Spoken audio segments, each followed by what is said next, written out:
to see with my own eyes a hotspot where it comes to PFAS contamination in Europe. This is one of the biggest one. So I wanted to see with my eyes on how the work on cleanup is going, but also listening to experts and civil society and also the public here on how the work is progressing. So PFAS is something that we need in a lot of products when it comes to the green transition, the digitalization, but also the security and defense. But we need also to make people's worries about their people's health. That is, of course, of great importance. So we need to work together. But here the industry plays a huge part because they also need to find substitutions. They need to be innovative. And here I feel that there is a lot of willingness in the industry, but we need to act fast. Obviously, what I take with me from here is the call for action now. But one thing is to find substitution. The other thing is how to prevent that it comes out in the nature, and that is also how the production is made very secure. And that is something that we also look into in the upcoming revision. I would say that, of course, chemical is a question for a global perspective because chemicals, when they come out in nature, they don't feel any borders, and those really, really tiny molecules, they float over, and they are very mobile, and they are in the nature for forever. That's why we call them forever chemicals. But I'm focusing on the legislation and the regulation within the European Union. With that said, also have this balance because this is a really important industry that all the other industries depend on. So for me, it's to find the right balance to see that we can have a chemical industry that's prosper, but at the same time safeguard the health, people's health and the environment.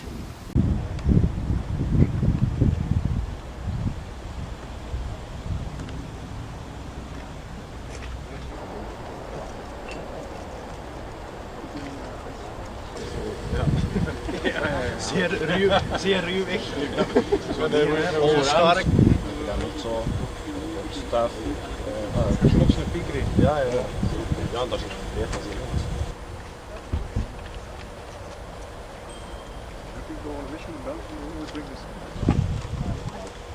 The head of the environmental department. Oh, thank you. Hello. And also a warm welcome to all the other people here. We are really in the straat. The zone 1A.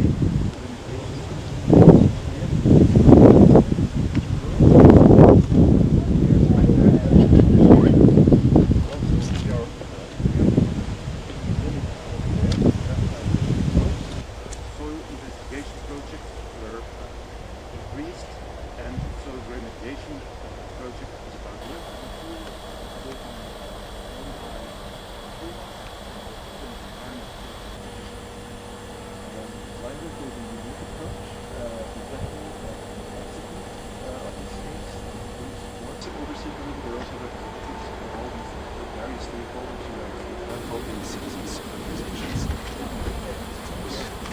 As you can see here, we never are polluted in the air. The people here can access it, or anyone for that matter. On the right here, for the 0.1.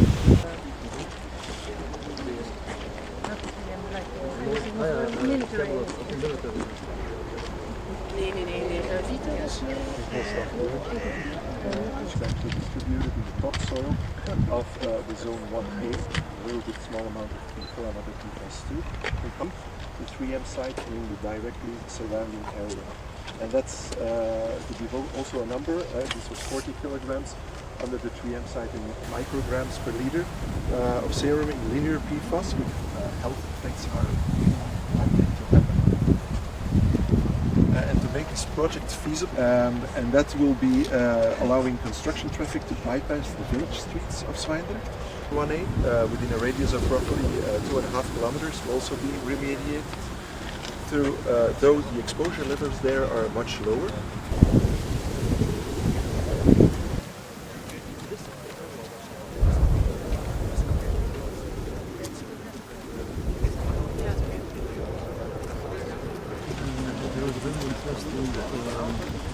The pilot project.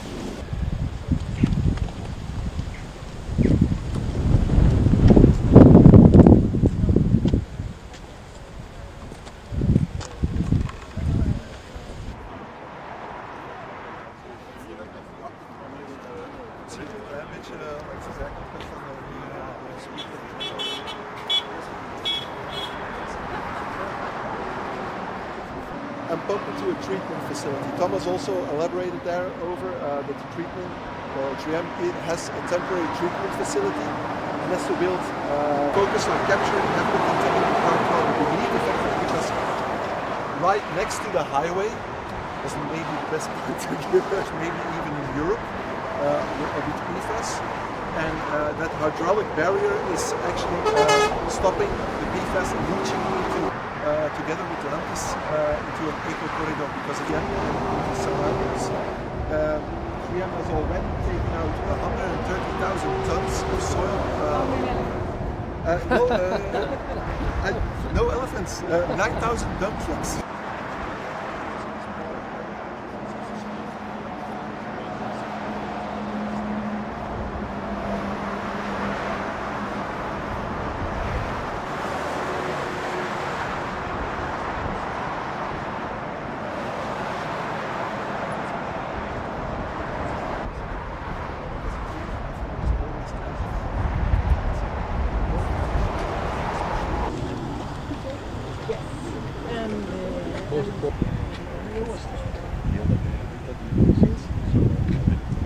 People's health and environment, but also to see with my own eyes also on the how. What did you learn? So because mainly that was on people's health, and then also not only close to the factory but also quite far away.